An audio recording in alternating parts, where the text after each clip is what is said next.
proponents of democracy actually kind of fear democracy in a way. Is that... We should have a whole show about that. Yeah, maybe we should have a show about it.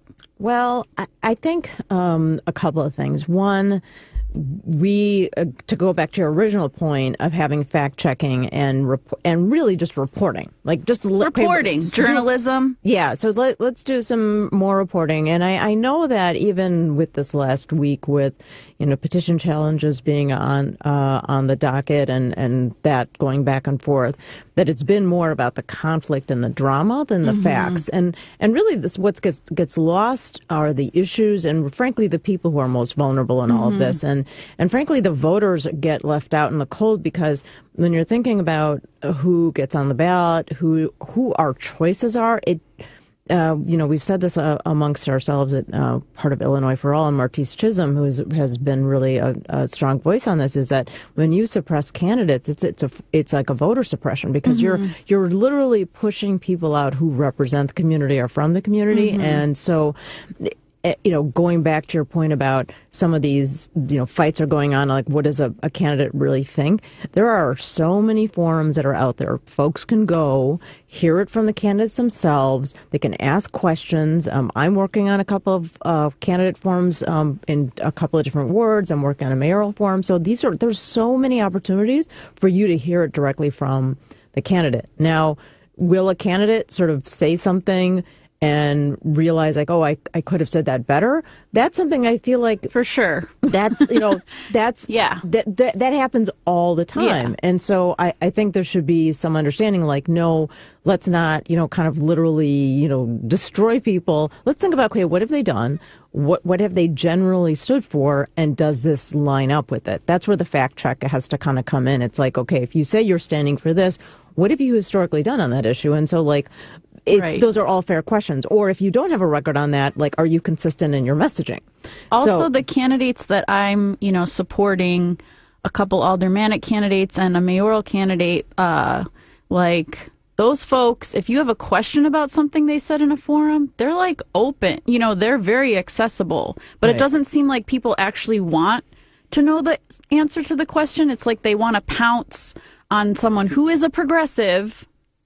Right. And just wait for the moment that they slip up and just like go for it, go for the jugular. And it's really sad because these are good people. And, it's just, I see that, I don't know, it's just Chicago politics, man. Woman. Yeah. I have to say, though, I mean, you're seeing it here locally in our municipal races, but you see it nationally, right? Across the board. I mean, Ocasio can't, she everything she says has to be perfect. People pounce on her. She can't even get dressed in the morning. Exactly. And people can say, "Oh my God, it's not a woman thing," but it really there is more scrutiny. I mean, you and I have been open about our criticisms of Nancy Pelosi, and unfortunately, some of the folks who hear that immediately hear it as a gendered criticism. But it's like, no, there are times when it's fair to say, like, okay, someone who has power, who is in that role, or is potentially seeking a role where they have power, should be held accountable. It's not a purity politics or anything like that. And actually our buddy Dr. Barry Kaufman said, when people bring up things like purity politics, they say, so you don't want folks to have integrity. Like, that's what you're saying, which I thought was a perfect response. It's like, that's what we're talking about here. So when folks are asking questions, they're actually totally in the right. It's that, are you listening to the answer? Right. Correct. That is exactly what I'm saying. Like, are you open to them responding in a way that's different than your prejudgment of what you think is happening? Right. Like, are you coming from a place of bad faith and assuming the worst?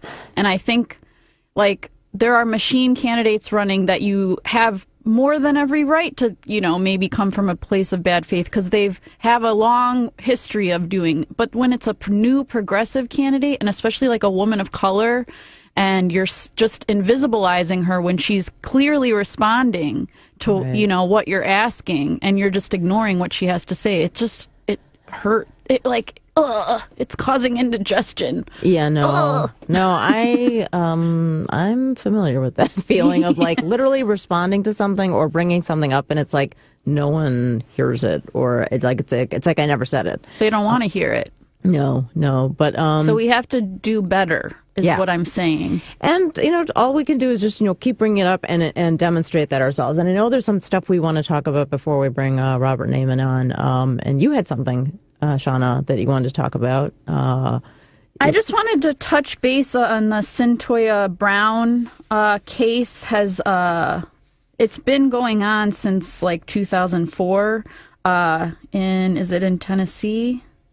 Yes. Yeah, so it just was brought up in the news again because it was brought to the Supreme Court of Tennessee, and they said, so Cyntoia Brown she was a teenage prostitute or sex worker, and she ended up shooting the man who picked her up and received a lifetime sentence, and then 51 years. 51 years. So anyways, it went all the way to the Supreme Court of the state, and they reinforced that 51-year sentence. And so there's campaigns going on online, and people are calling the governor. So I just wanted to, what did you think about that? I mean, what did you think about sex workers, responding to threats against themselves and, reacting to that? And that's what she said. She said she shot him out of self-defense, and, now she's being sentenced to murder. Right. And I think there's a couple of things that have come out of that. One is, like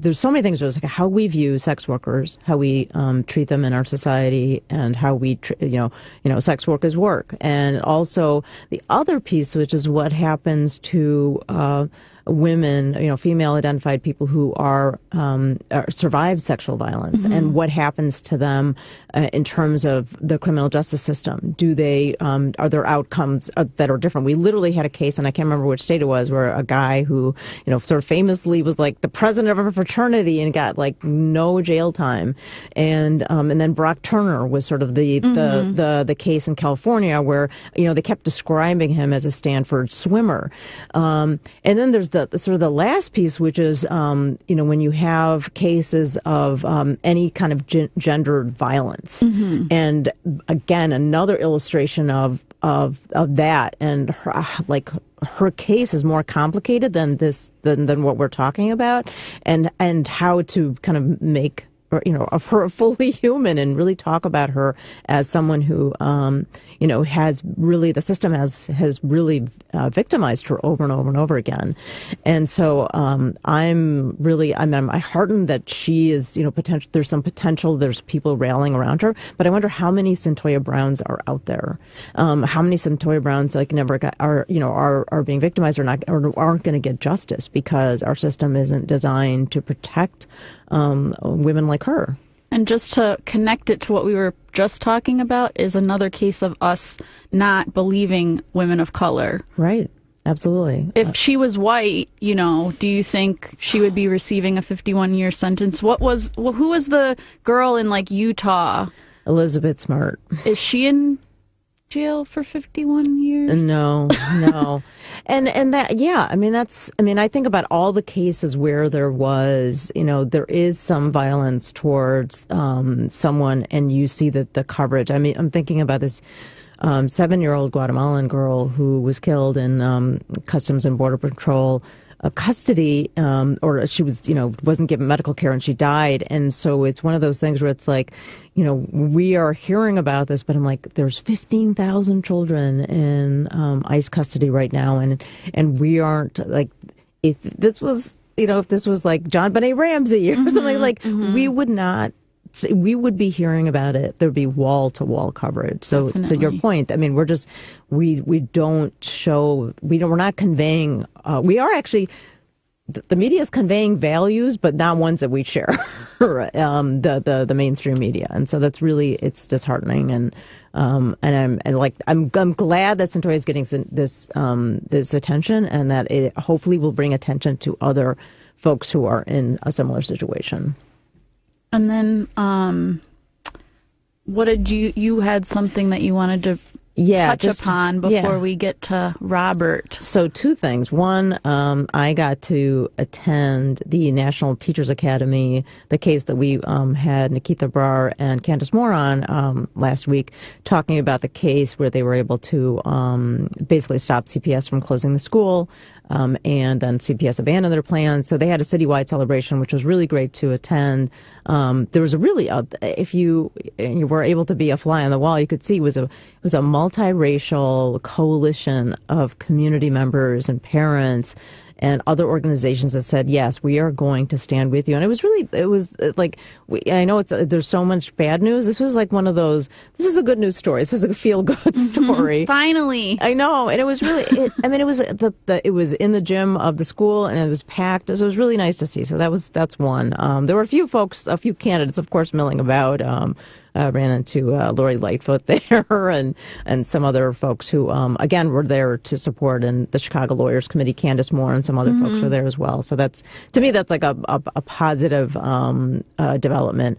And really, but and so the background is that what it's going to take every time? Our community members, our parents, going to have to say, CPS, you're not going to close my school. I'm going to take you to court. And will every, Nikita's, she's so aware of, she's like, we in some ways had some privilege. We were able to kind of, pull together these partners and get some legal support, pro bono legal support. And will every community have that? So I think that's a really important point.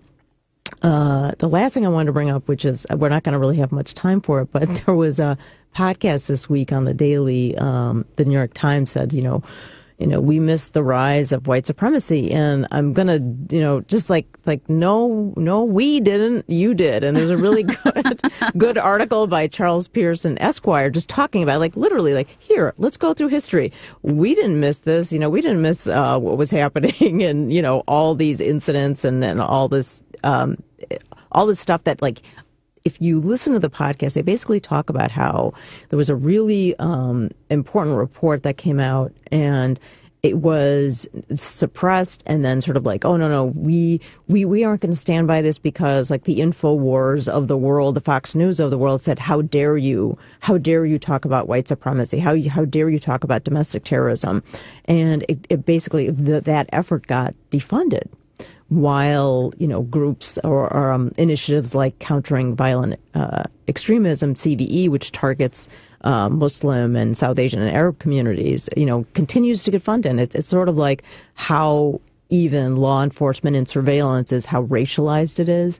And so we got to do a show on that. But we are going to be talking. We're going to be talking about white supremacy and the progressive movement. Mm-hmm. Yes, exciting. Yes. Exciting stuff. In the new year, we're going to talk about. So what's that headline about? I mean, is it that white people, it's become more apparent to white people? Has it become more apparent to white people? I think there's two parts of it. One is that we, if you listen to the first part of that podcast, there was a guy in Tallahassee, or Gainesville, excuse me, who saw what was happening in Charlottesville and knew Richard Spencer was coming to his town. Mm-hmm. So he started saying let me find out everything I can about this guy, Richard Spencer, and these movements. And he realized when he started looking at all these databases, he said, well, we don't have any information. And then he reached out to the FBI and he's like, they don't have very much information either. So it's we, sort of collectively, there hasn't been enough put behind this. And separately, I think there's a little bit of denial of really accepting that, how pervasive it is. Mm-hmm. And that it's not just, guys with toting guns in Oregon with militias. It's, it's homegrown. It's all around us. Right. And someone doesn't have to be carrying a Confederate flag to be racist. Oh.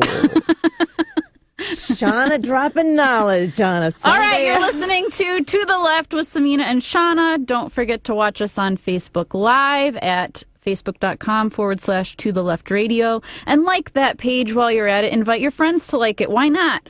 Please share your comments and questions with us on Twitter, Facebook, Instagram, using the hashtag To the Left. That's hashtag TO the Left. And our handle on everything is at symbol To the Left Radio. And we're going to take a quick 2-minute break, and then we're going to have Robert Naiman from... Yeah, Robert Naiman from Just Foreign Policy talking about Yemen. So we are switching gears quite a bit. So I don't know if I see... Is Lady B in studio? Yeah. She's okay. All right. We're good. We're going to take a break. We'll be right back on To the Left with Samina and Shauna.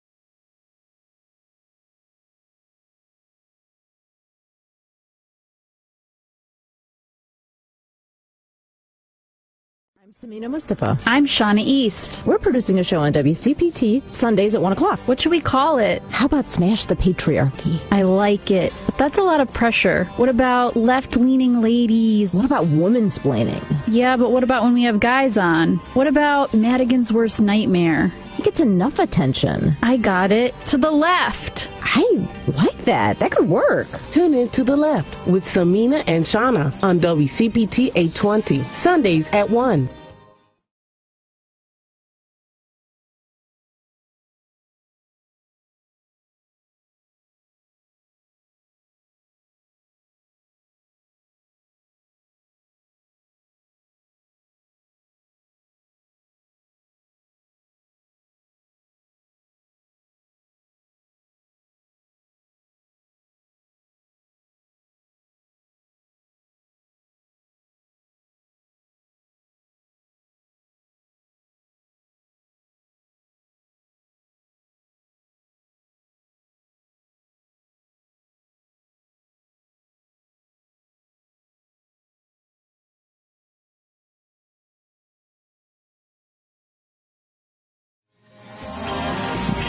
We are back.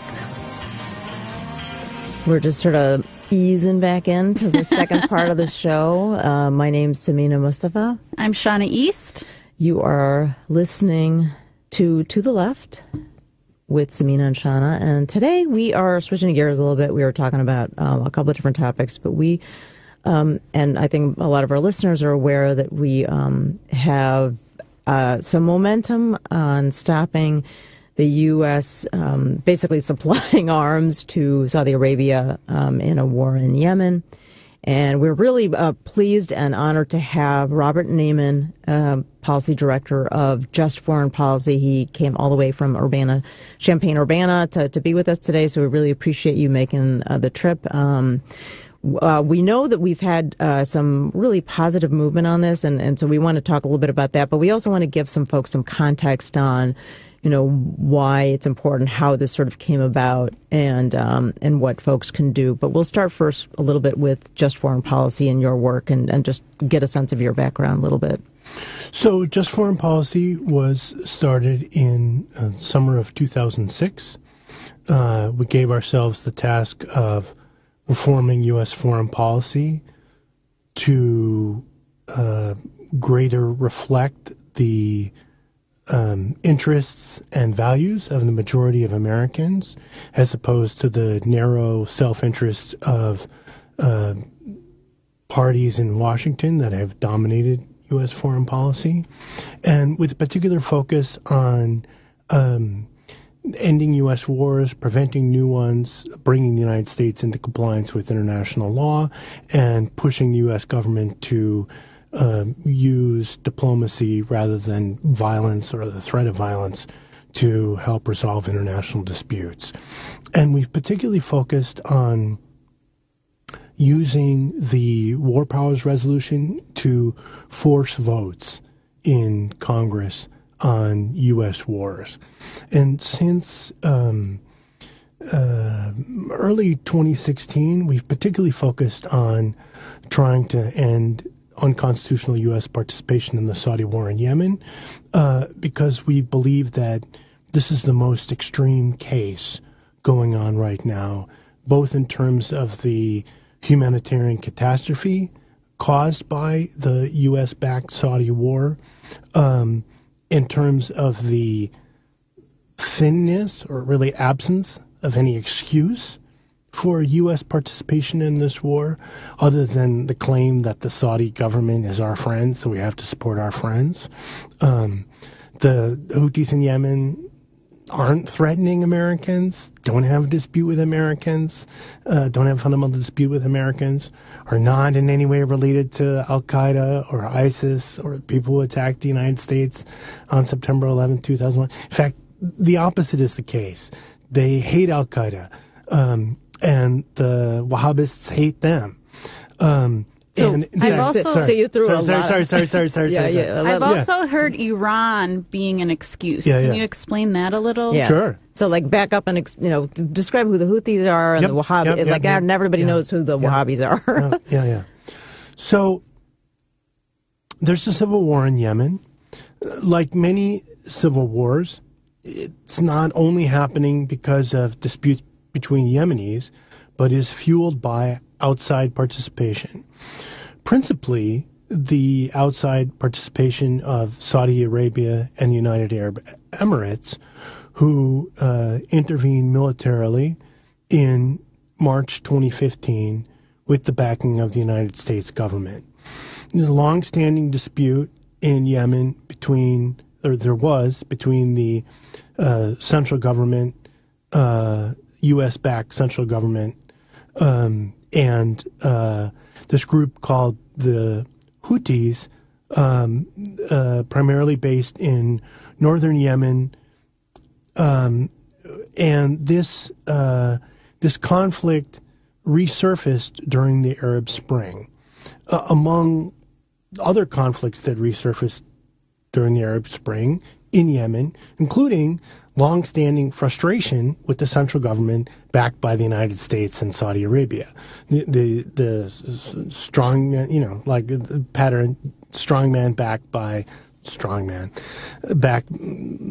police state dictator backed by the United States and Saudi Arabia. So uprisings break out across the Arab world against the dictators, many of them backed by the United States, people in Yemen who are already mobilized again. And part of this is, there's different interests, different groups in Yemen. One of the disenfranchised groups was the Houthis. There was an attempt to resolve these conflicts in Yemen through negotiation. There was something called the National Dialogue Conference, and which was backed by the United Nations and the United States. Unfortunately, this didn't work, and particularly the Houthis felt marginalized and resorted again to armed force in collaboration with the former forces that were sympathetic to Saleh, the former dictator, who had been removed in a deal backed by the United States and Saudi Arabia. So as a result of the protests and the uprising, the United States and Saudi Arabia intervened politically to try to preserve the state. And so they negotiate a deal where Saleh leaves into exile and is replaced by his vice president, Hadi. And there's supposed to be a new dispensation. That's what the National Dialogue Conference was about, which at the time seemed, and I was there for the National Dialogue Conference. It was a tremendously hopeful time in Yemen where people thought that these conflicts are going to be resolved through, hope that these conflicts would be resolved through negotiation. There would be a new dispensation. Unfortunately, that didn't work, and the Houthis felt marginalized, and they returned to force in alliance with some of the forces that had backed the former dictator Saleh. They had an uprising. They took control of Sana'a, the capital, and tried to take over all of Yemen, this alliance. And the Saudis and the UAE felt threatened, felt their interest, their hegemony was threatened, so they intervened militarily with the backing of the United States. And this Barack Obama was president, and he backed this intervention, even though a lot of people in the U.S. government thought it was a terrible idea. And the story that was told at the time was, look, the Saudis are alarmed because of the U.S. negotiations with Iran, and we need to appease them and reassure them that we have their backs. And that's why we have to support their military intervention in Yemen. And this is just a small thing. It's going to be over with soon. The Saudis will go in with their military force backed by the U.S. and crush these guerrillas. Here we are 3.5 years later. There's a different president. In fact, Trump came in and doubled down. And now this war has created the worst humanitarian crisis in the world, according to the United Nations. And talk about why that, what precipitated that and the scale of it. So, in addition to the bombing, it's a mix of things. First of all, the Saudis haven't just bombed quote-unquote military targets. They've bombed civilian infrastructure, and that started in 2015. They bombed the sewage treatment plants. Using U.S. military, yes, arms, planes from U.S. defense contractors. Everything the Saudis have done since March 2015 was enabled by the United States government. The United States supplied 60 to 70% of the weapons. The United States refueled the Saudi and UAE warplanes bombing Yemen, and the United States provided diplomatic cover at the United Nations. It's why there's never been, till now, no UN Security Council resolution mandating a ceasefire.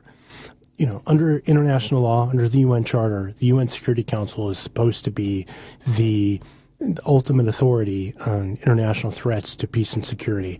The problem is that the United States, Britain, and France are permanent members. Britain is a so-called pen holder. Nothing can happen at the Security Council without the U.S., Britain, and France agreeing. These countries back Saudi Arabia and the UAE with weapons and with diplomatic support, and they haven't allowed the UN Security Council to act. So the United States, and of these three, well, first of all, we're Americans, so we should care about the U.S. government the most. But of these three, U.S., UK, France, all participants in this crime, key participants, the U.S. is the biggest participant in the crime because it has the most power. So everything that, if I say Saudis did X since March 2015, everything the Saudis did has been enabled by the United States government. This is a bipartisan crime up till now, up till last week when finally we were able to get a vote in the Senate, which still hasn't ended the war, but it's a huge advance from 3.5 years of doing nothing. And the attention placed on this recently was due to the murder of Jamal Khashoggi.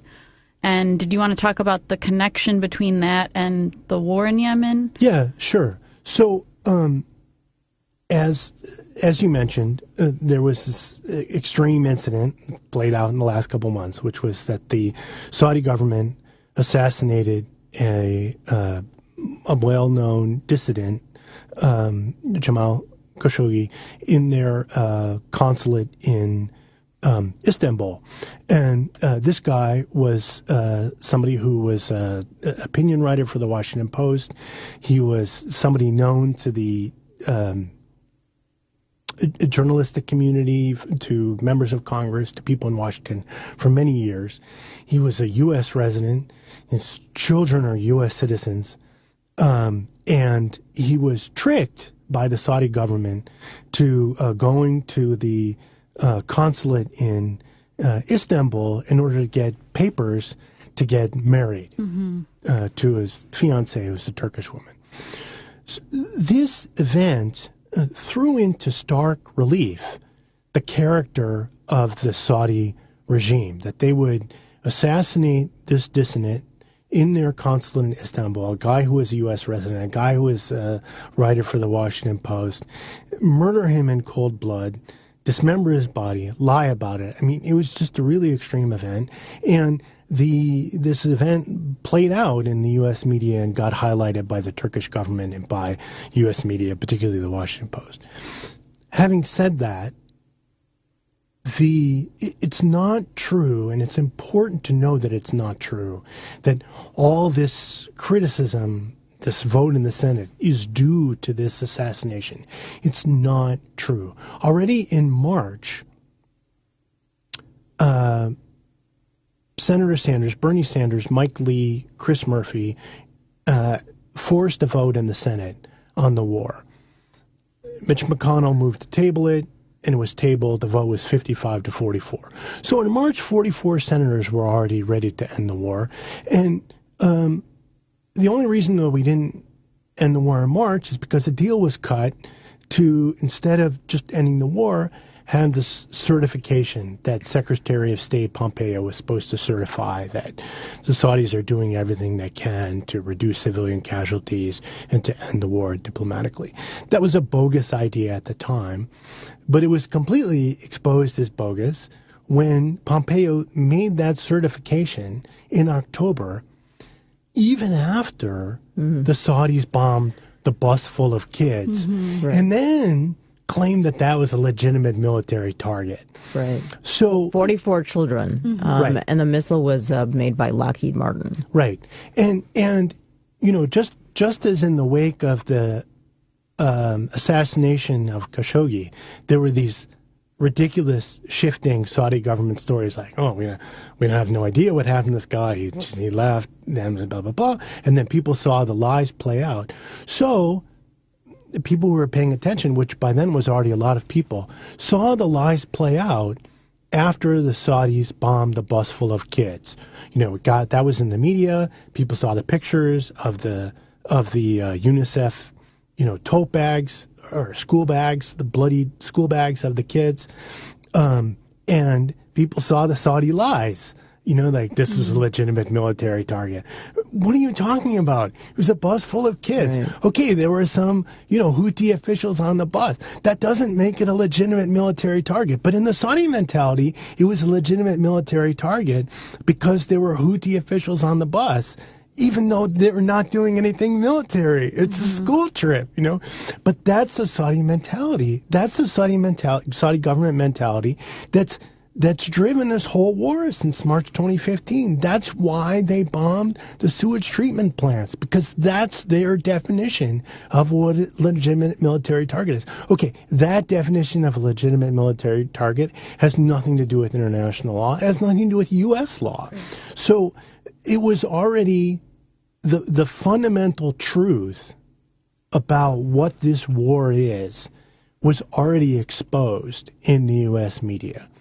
Certainly, the assassination of Khashoggi, you know, raised it another level in terms of the nakedness of the brutality of the Saudi regime as enabled by the U.S. government. But it was already there before, and I believe we would have won this vote in the Senate anyway, which was coming anyway. And I'm not the only person who believes that. Senator Chris Murphy has said that to anyone who will listen. So this Washington story has developed that, oh, this is only because of the murder of Khashoggi. It's not true. We were already on track to win this vote. And that's important because it's important for Americans to understand that we can control this. We can change this. We don't have to accept that we live in a world where the United States government uses our tax dollars, our power, our reputation to murder children in other people's countries for no reason. We can stop this. Right. And we talked earlier about how you, and I know Hassan's now in D.C. and working on getting those votes and getting the vote in the Senate and really thinking about not only just the way forward on Yemen, but what impact this is going to have on other conflicts and what just foreign policy is doing on those issues. We're trying to do a bunch of things at once. We see this as opening a bunch of doors at the same time. Obviously, the most immediate and urgent is ending the Yemen war. You know, the United Nations and aid agencies have been saying as loudly as they can that this war needs to end right now. There needs to be a ceasefire right now so the United Nations and aid agencies can get the people and resources into Yemen to stop the famine and save the lives of millions of human beings. So that's number one. We have to end this war immediately, not in the future, immediately. But secondly, We want to set a precedent to prove that Congress and the American people don't have to just be spectators in all these U.S. wars that are killing civilians for no reason around the world. This is the most extreme case, but we want to set a precedent for the new Congress to say, okay, now let's revisit the war in Afghanistan. Now let's revisit the war in Syria. Now let's revisit all these uses of American military power around the world and what they're doing to people in these countries. And is this really in the interest of the majority of Americans, or could we do something else? Yeah, and then going kind of earlier, and then your point is just like how much of whether it's back to the AUMF, which seems to be what Congress and this administration is using for basically everything, the blank check, and also realizing how much of the influence of money in politics and the Saudi Arabian government's influence on our legislators and the military-industrial complex, and sort of like all of those things coming together. It's sort of bringing this up, open into stark relief, is that people don't realize how much of our money is going to this and how much influence these defense contractors have. And I know you were saying earlier how apparent, that this has all been exposed in the media, but just talking to regular people, I don't know hardly anyone who knows anything about the war in Yemen. So I think the Khashoggi murder did bring it into mainstream media in a way that it's been ignored. It definitely gave it more attention, and there's certainly a huge difference in the United States between something that's reported once or occasionally and something that's dwelled on, something that's in the print media, something that's on cable TV. MSNBC for 3 years wouldn't do anything on Yemen. It's all Russia, Russia, Russia, Stormy Daniels, blah, blah, blah. So it's definitely the case that in the most recent period, this has gotten a new level of attention in the U.S. media by focus, by repetition, by being in broadcast media in addition to print media. There's definitely a case change. But a huge part of this also is that when Congress votes, the media, U.S. media pays attention. And this is another reason why the War Powers Resolution is so important, because this is a way for us to force Congress to vote. Yeah, and we do want to kind of get expand on that, because that is a historic vote, historic exercise of the War Powers Resolution. But we do want to take a quick break. You're listening to the Left with Samina and Shauna. My name's Samina Mustafa. I'm Shauna East, and our guest is Robert Naiman of Just Foreign Policy. I answer to both. Yeah, okay. And we are on Facebook Live. You can find all of our handles at To The Left Radio. We're going to take a quick break, and if you have questions, you can comment on our Facebook live stream or give us a call at 773-763-9278. We'll be right back.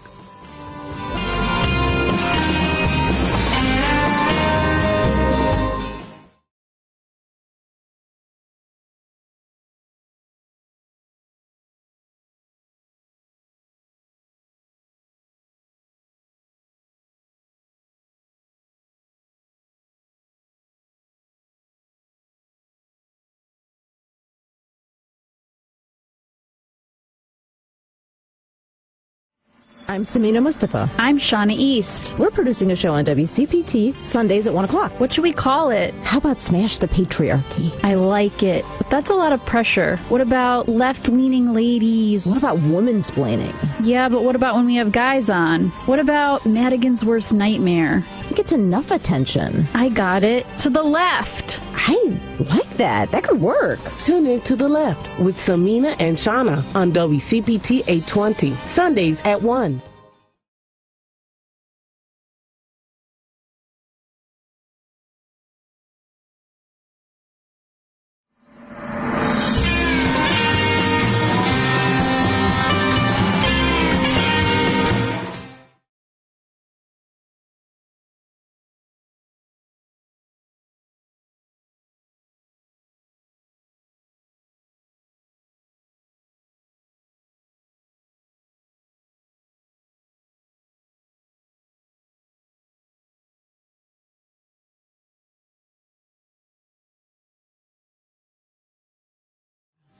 We are back. You are listening to the Left.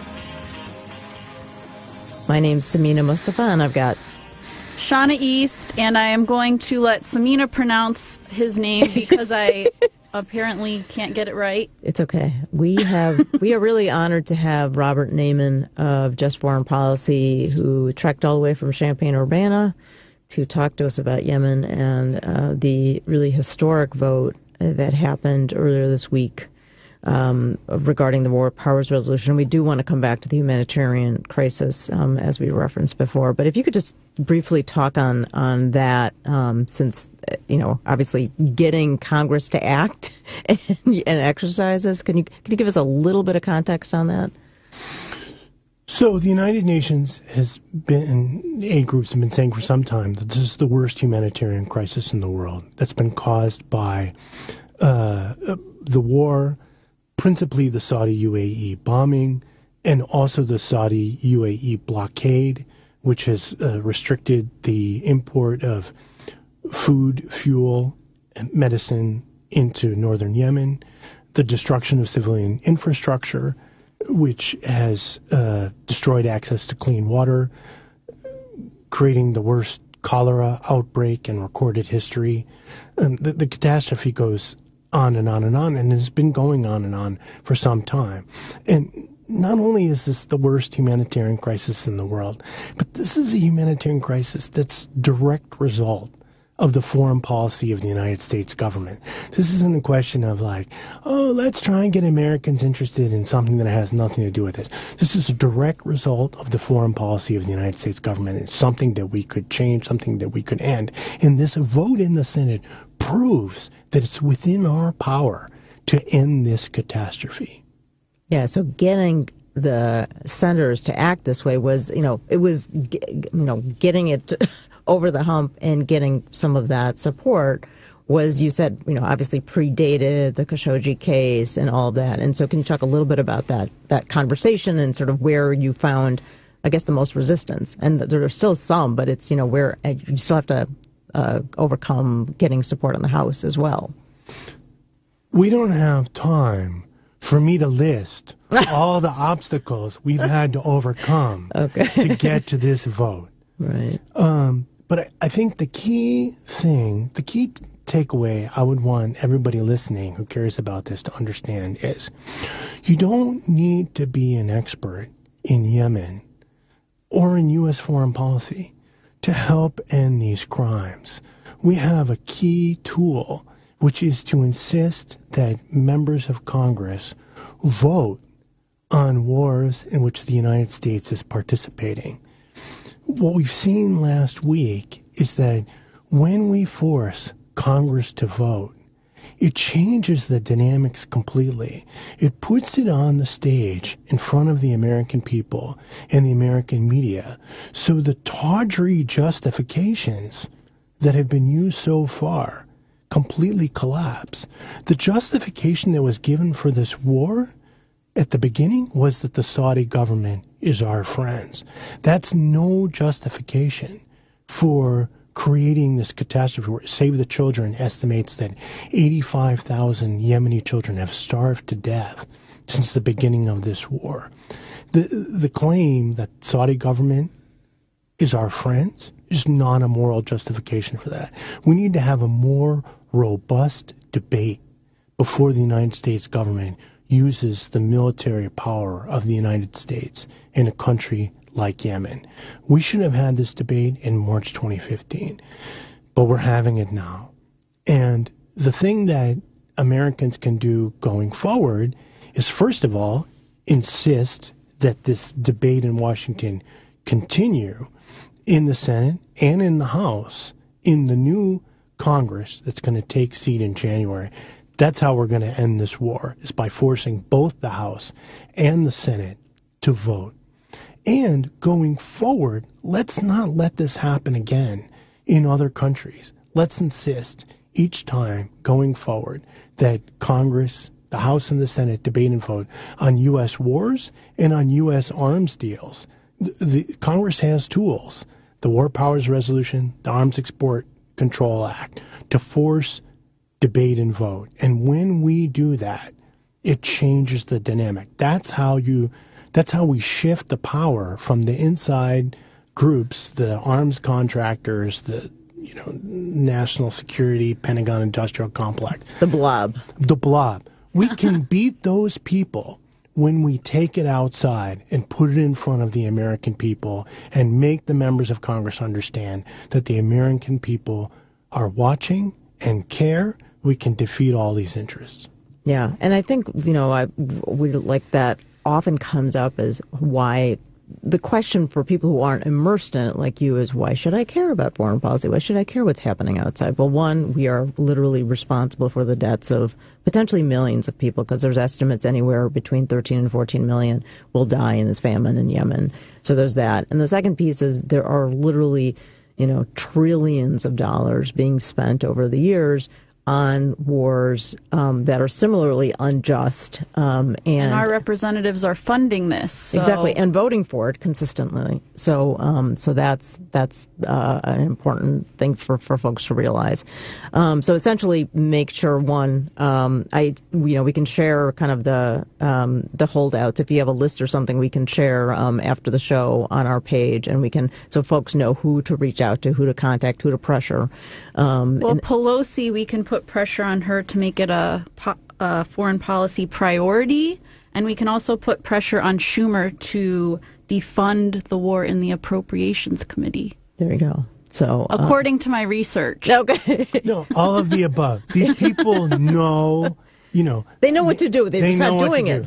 Yeah, and they've been hearing from people like Robert and Hassan, and so it's the resistance is, to go back to what you were saying earlier, saying, the Saudis are our friends. Obviously, the Saudi Arabian government has a huge presence in Washington to advocate for itself. I mean, I've seen, post Jamal Khashoggi assassination, people literally fighting on Twitter like, this is just an anti-Saudi narrative. It's like, no, this is... Some of that is Saudi-funded bots. Yeah.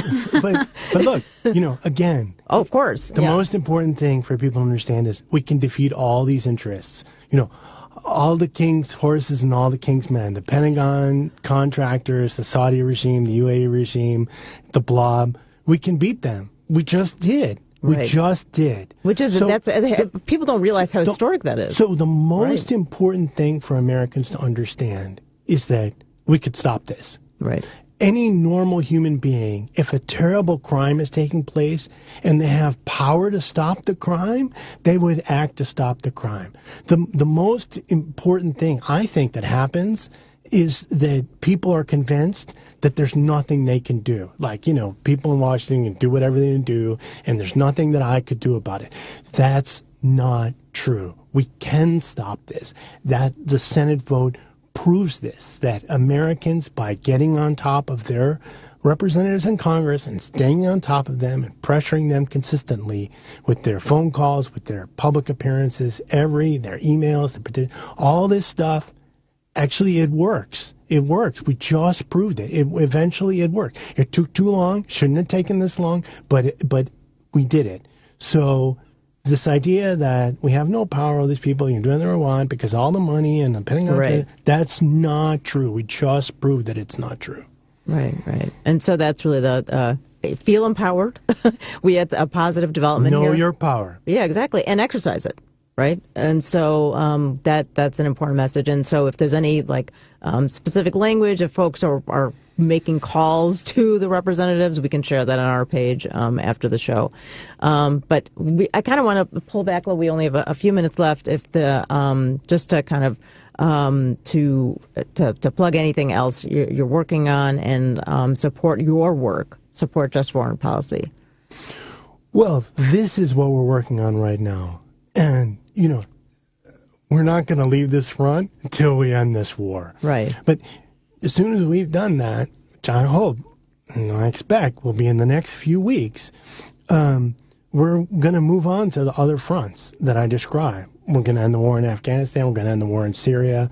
We're going to force votes in the House and Senate on ending these wars and attacking these arms deals with Egypt, with Qatar, with all these countries to force Congress to debate and vote, in the view of the media and the American people, the U.S. government's relationship with these governments, how it's causing tremendous suffering in these countries, and how it's not in the interests of the values of the majority of people in the United States. Yeah, and that's incredibly important work. So we appreciate your work on that and coming here to share your insight. Thank you so much for coming all the way Thank you for here. the I think you're the farthest traveled guest so far. Yeah, there you go. You get a. I grew up here, you know. So I can come here. You were telling me you grew up in Elmer, so not far and from. Thank you so much for all the work line. that you're doing. Yeah. So we are almost out of time. We have a show next week, Shauna. We're going to have a special guest. Yeah, we're going to be talking about cannabis. Yeah, we're just switching gears all the time, which is exciting. Yeah, we have Dante Townsend of Chicago NORML is going to be our guest, and we're going to talk about that and also the criminal justice reform aspect of decriminalization or legalization. Yeah. Also.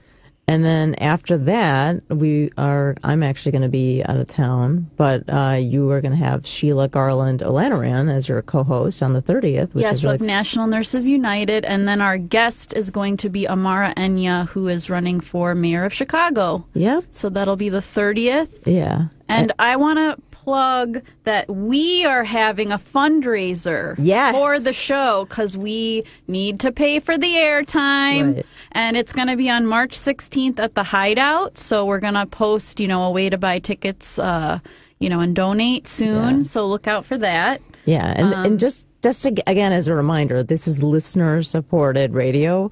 We are a brokered show, so it means we have to pay for our airtime. So we have a Patreon, which is at patreon.com/ToTheLeftRadio. And you can support us before March 16th. Yeah, we need it. Please. Please think about it. And cut out that king-size Reese's peanut butter cup.